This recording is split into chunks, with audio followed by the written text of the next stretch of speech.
Hi everybody, quick video to show you how to post something in the Padlet area, which is what our discussion is this week.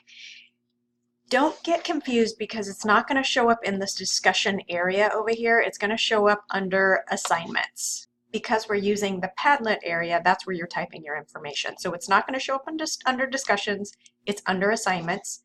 Make sure that you read the prompt so you know exactly what you're supposed to do. It's going to be different this week than it might be in subsequent weeks. But pretty much always you're going to have to put your name in there because otherwise I don't know it's you who's posting it. This week you have a video to watch. This is the actual discussion area. When you are ready to do your discussion, you can either click the plus symbol down here, or if you just double click anywhere, it'll pop up. So in this case, you're going to put your name. You're going to put the name of whatever it is you're doing.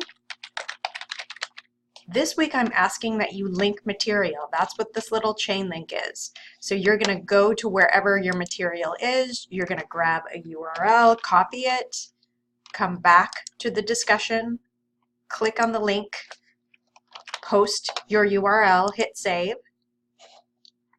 then follow the prompts and write what you're supposed to write about the link that you have just posted. That's your initial post. That will give you credit for the initial post as long as you follow all of the prompts. For the second half of the post, the responses, typically you have to respond to at least 2 classmates. And in this case, I want you to click in the comment area.